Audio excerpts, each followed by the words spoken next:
Il y a presque 40 millions d'années, d'immenses lagunes s'étaient formées couvrant une grande partie des pays du Luberon. Des milliers de siècles durant, une lente sédimentation s'y produisit en couches successives. Au bord des lacs, sous un climat tropical, le monde végétal croissait en abondance. Une fois mort, troncs, branches, feuilles venaient s'accumuler au fond des eaux. Petit à petit, les paysages changèrent, la mer vint tout recouvrir. Des mouvements telluriques se produisirent, ensuite vint le temps des glaciers et des fleuves gigantesques.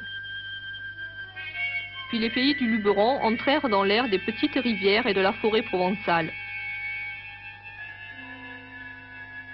Entre-temps, l'homme était apparu dans le Luberon.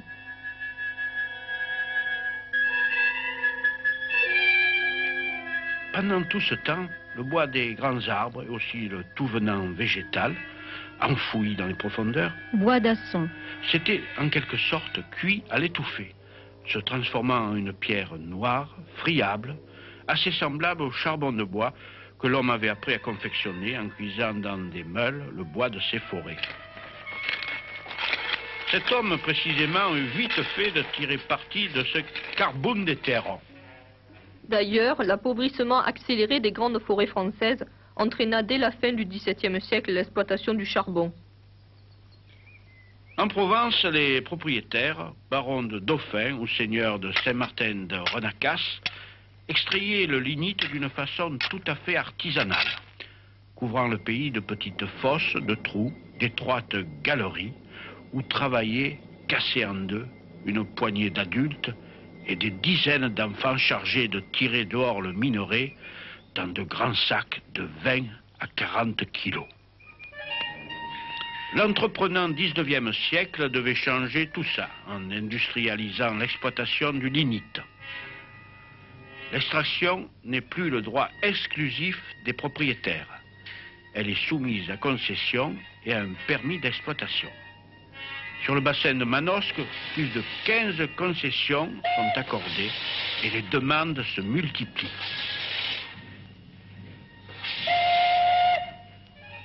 On était vraiment des travailleurs de force, comme on nous appelait à l'époque.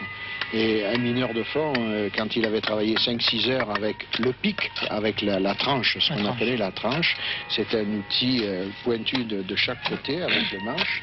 Et on faisait des berlines, on en faisait 6-7 berlines par an. Le lignite du bassin de Manosque avait 3 destinations selon sa qualité. Le charbon de forge, gras et luisant comme la houille. Le charbon de fabrique, moins pur, destiné au chauffage domestique. Et le charbon de chaux, terreux et impur, employé pour cuire chaud et plâtre. Pendant près de 100 ans, jusqu'au milieu de notre siècle, une véritable civilisation de la mine s'est exercée dans le bassin de Manosque. À Bois d'Asson, à Sigons, à Gaude, 1000 mineurs y travaillaient.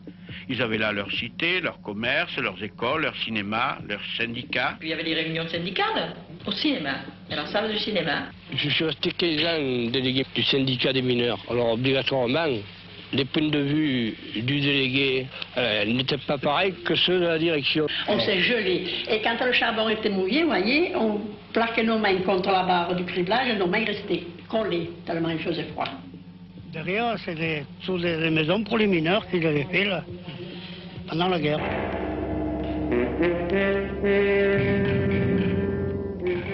Mais la politique à court terme du tout pétrole entraîne peu à peu l'abandon de toutes les mines de charbon françaises.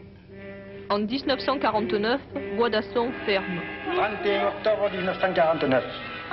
Et c'est gravé dans sa tête. Puis les uns après les autres, tous les puits du bassin de Manosque. Aujourd'hui, Pierre Bonnet et quelques autres, au sein de l'association L'œuvre noire, se sont donné pour tâche de sauver de l'oubli ce fragment d'histoire que constitue la mémoire ouvrière du bassin de Manosque. Ça fait environ 40 ans que la mine a fermé. Néanmoins, la mémoire ouvrière des mineurs, encore très présente, a marqué profondément la mentalité, voire l'identité du pays de Forcalquier et plus particulièrement de la municipalité de Saint-Même. Non pas dans un sens uniquement conserver le passé, mais en essayant de lui donner une dynamique pour essayer de refaire vivre un peu cette mémoire à travers la création d'un film, l'édition d'un petit livre, le collectage d'anciens objets ayant appartenu à ce passé ouvrier.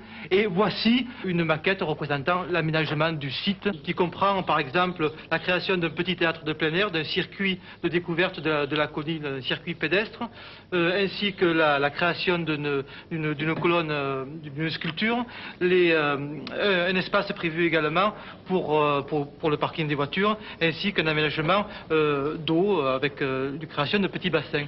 Le site comprend le lieu du bâtiment des machines, ainsi que le bâtiment des bains-douches, consacré lui plus spécialement à un lieu culturel qui conserve la mémoire ouvrière. Le bâtiment, la salle des pendus. Les pendus, eh bien, c'était une poulie qui était au sommet de la salle. Et il y avait un panier, et dans ce panier, il y avait les habits de mineurs. Et voici ce qui reste de l'ancien bâtiment de la douche, qui à l'heure actuelle sert de bergerie. Et c'est dans cette magnifique nef que nous organiserons le musée de la mine, le musée de Bois d'Asson.